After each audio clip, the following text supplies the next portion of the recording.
आप देख रहे हैं न्यूज़ 24। आपके साथ मैं हूं मानक गुप्ता। ऐसा भ्रष्टाचार जो सरकार और सिस्टम की देखरेख में परवान चढ़ा, ऐसी प्लान्ड लूट जिसे जनता के चुने हुए नुमाइंदों ने ही अंजाम दिया, ऐसी रिश्वतखोरी जो 45 साल से लगातार होती रही पर किसी हुकूमत ने उसे रोकने की कोशिश नहीं की। इस रिश्वतखोरी का नाम है कट मनी और फिलहाल इसके लिए कटघरे में है पश्चिम बंगाल की ममता सरकार। दीदी की जेब कतरी सरकार पर देखिए हमारी ये खास रिपोर्ट।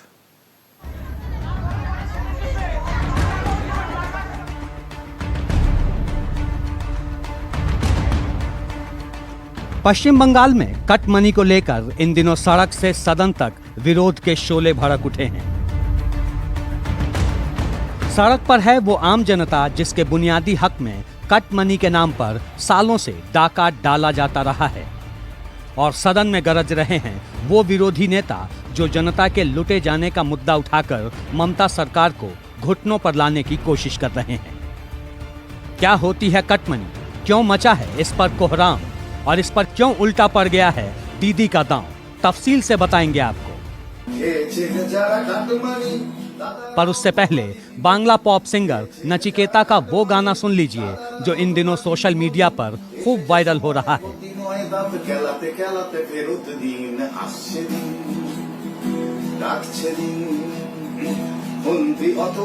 ये गाना है तो बांग्ला में पर इसका मजमून बिल्कुल साफ है। दरअसल बंगाल में कट मनी के नाम पर सालों से चली आ रही सरकारी रिश्वतखोरी को बेहद चुटीले पर सुरीले अंदाज में गाकर नचिकेता ने इस गाने को बंगाल के जन जन की आवाज बना दी है।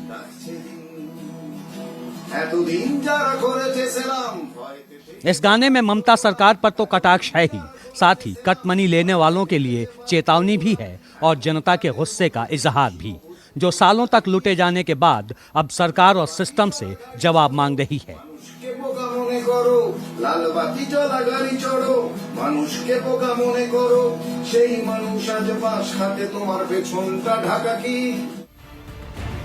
पश्चिम बंगाल के लोगों के लिए कट मनी दशकों पुराना वो दर्द है जो रिश्ते रिश्ते नासूर बन गया और अब विरोध की चिंगारी बनकर पूरे बंगाल को सुलगा रही है।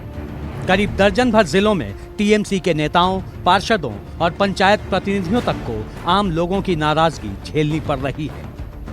कट मनी को लेकर पूरे बंगाल में बवाल मचा हुआ है। लोग बाग सड़कों पर उतरकर सरकारी नुमाइंदों के खिलाफ प्रदर्शन कर रहे हैं। वो अपने हक के पैसे वापस मांग रहे हैं।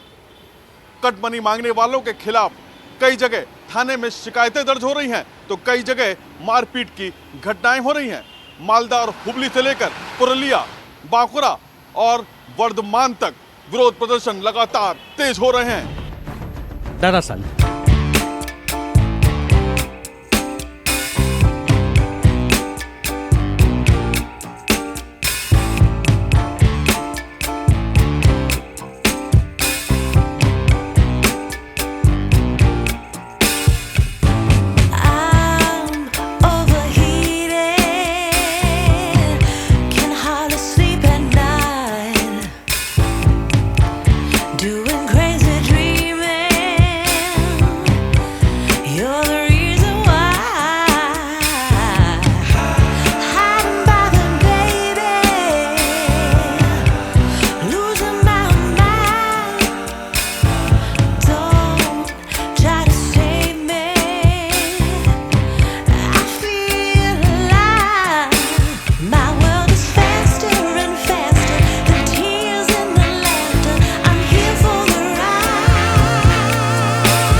আর 1.5 লাখ টাকা যখন আমাদের অনারেবল চিফ মিনিস্টার বলছে কাটমানি সব ফেরত দেবে, আপনারা থানায় জানান বা তাদের কাছে চান কাটমানি ফেরত চান, সেই পরিপ্রেক্ষিতে আমি টাকাটা ওকে ফোন করে চেয়েছিলাম।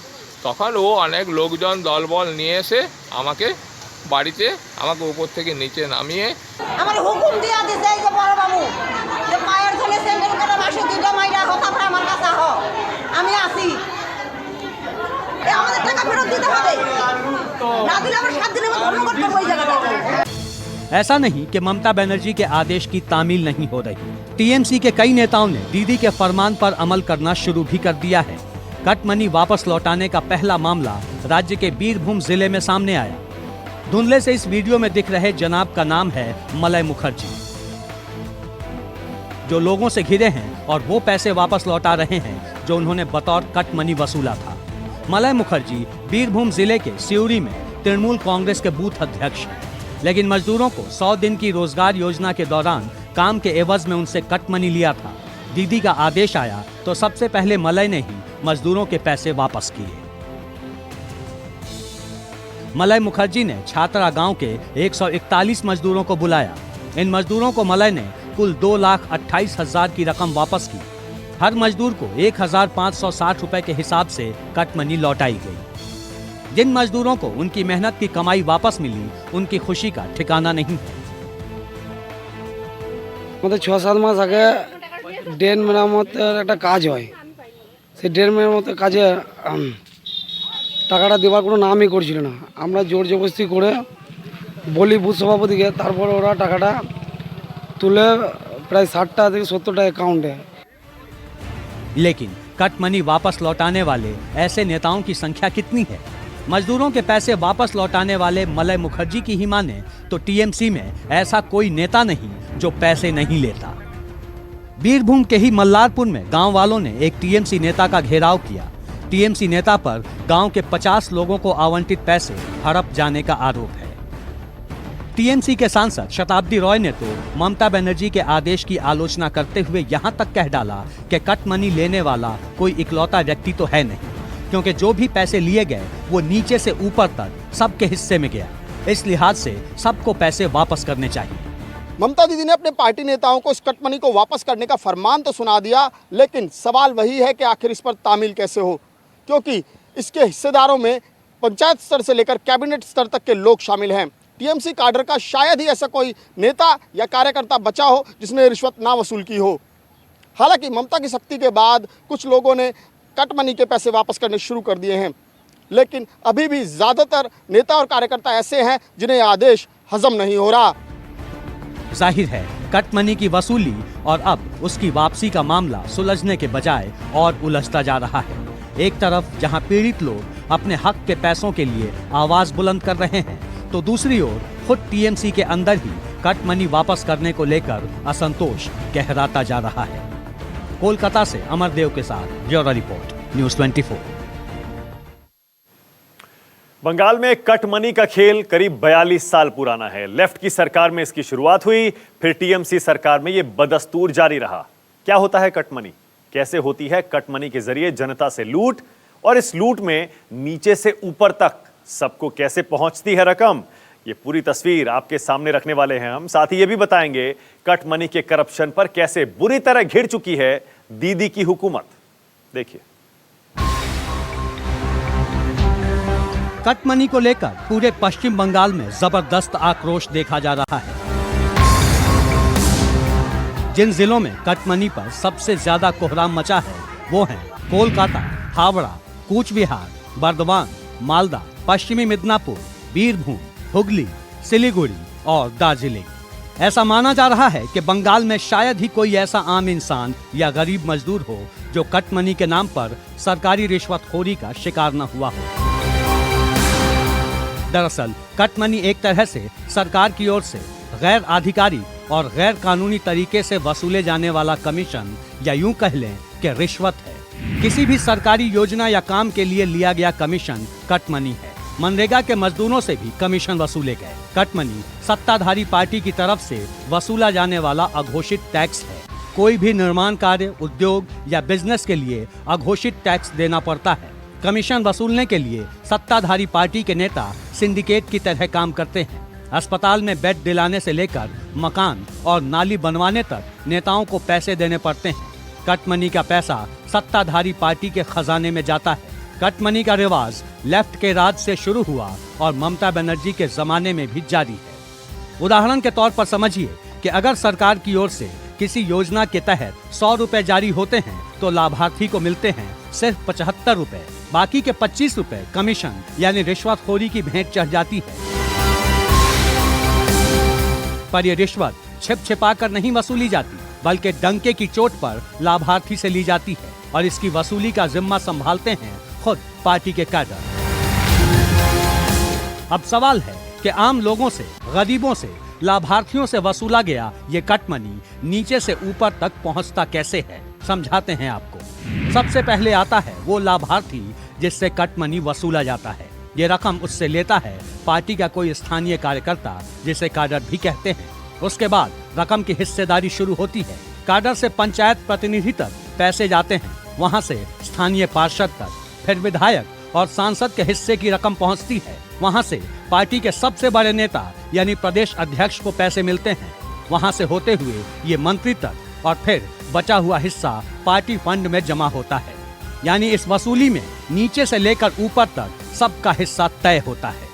ये कट मनी आमतौर पर कैश में लिया जाता है ताकि इनकम टैक्स अधिकारियों की नजर से बचाया जा सके। बड़े बड़े सरकारी प्रोजेक्ट की लागत बहुत ज्यादा होती है, इसलिए उसमें मिलने वाली कट मनी भी करोड़ों में होती है।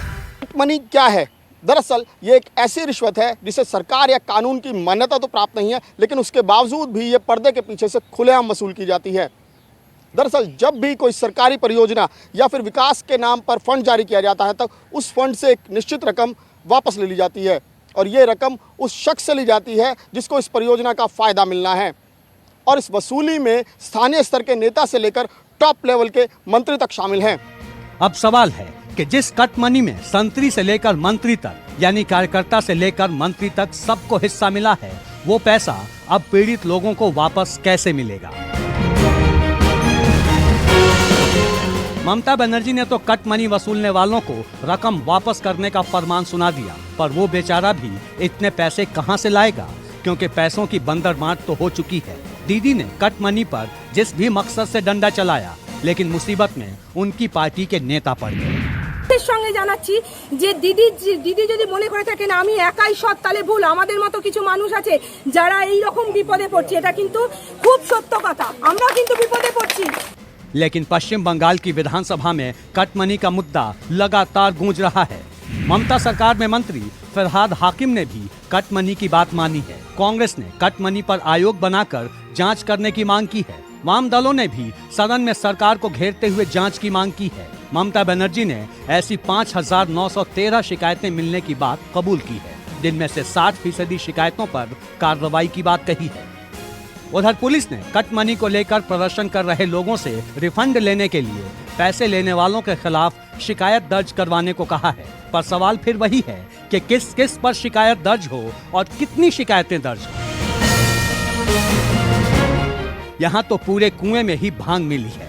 यही वजह है कि विपक्ष कट मनी को लेकर ममता सरकार पर हमलावर है। गुरुवार को लोकसभा में भी कट मनी का मुद्दा उछला। बीजेपी सांसद सौमित्र खान ने इस मुद्दे पर ममता सरकार को घेरा। मांग की गई कि मुख्यमंत्री और उनके परिवार के खाते की रकम की जांच की जाए।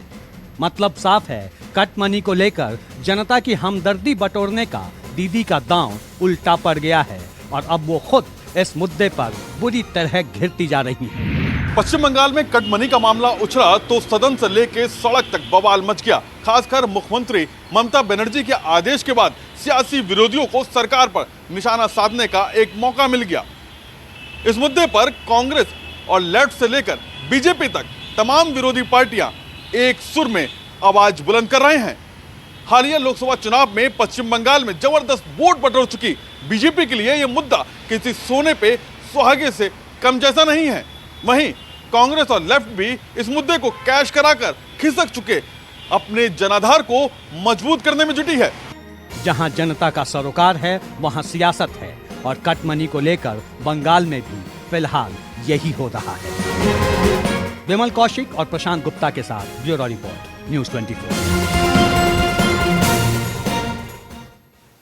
चलिए छोटा सा ब्रेक लेंगे, फौरन लौटेंगे, खबरें जारी हैं। अब आपको बताते हैं पश्चिम बंगाल में पिछले 4 दशकों से कैसे चला आ रहा है कट मनी का सरकारी करप्शन और आखिर 8 साल तक इस भ्रष्टाचार की अगुवाई करने के बाद अब ममता सरकार ने इस पर रोक क्यों लगाई है। पश्चिम बंगाल में सरकारी योजनाओं, विकास कार्यों और गरीब मजदूरों के रोजगार के लिए जारी किए जाने वाले खजाने में लूट का सिलसिला दशकों पुराना है। इसकी शुरुआत तभी हो गई थी जब लेफ्ट ने वहां पैर जमाए। लेफ्ट पार्टियों के काडर लाभार्थियों से कट मनी वसूला करते थे, जो पंचायत, पार्षद, विधायक और सांसद से होते हुए मंत्री और पार्टी के खजाने तक पहुंचता था। 1977 से 2011 तक पश्चिम बंगाल में लेफ्ट की सरकार रही। इन 34 सालों में कट मनी के नाम पर अरबों रुपए वसूले गए। 2011 में ममता बनर्जी की टीएमसी ने लेफ्ट को उखाड़ फेंका। अब पिछले 8 सालों से टीएमसी काडर कट मनी वसूल रहे हैं। जाहिर है, लेफ्ट के जिस भ्रष्ट तंत्र का विरोध करके टीएमसी बंगाल का बादशाह बनी थी, वो भी उसी करप्ट कट मनी की पैरोकार बन गई। आज कटमनी पर बंगाल की सियासत गरमाई हुई है, लेकिन ये खुला खेल आज का नहीं, सालों पुराना है। काजल की जिस कोठरी में टीएमसी वाले खड़े हैं, उसी कटघरे में कभी लेफ्ट के नेता और कार्यकर्ता खड़े थे। लेफ्ट का काडर जब तक शासन रहा, तब तक जरूरतमंद और गरीबों से कटमनी वसूलता रहा। जब शासन बदला तो यही काम टीएमसी के नेता और कार्यकर्ता करने लगे। यानी बोतल तो बदल गई, लेकिन शराब नहीं बदली। अब सवाल है कि करीब 8 साल तक अनकट कट मनी वसूलने वाली ममता सरकार को ऐसी क्या सूझी कि उसने जनता से लूटे गए पैसे वापस करने का फरमान सुना दिया।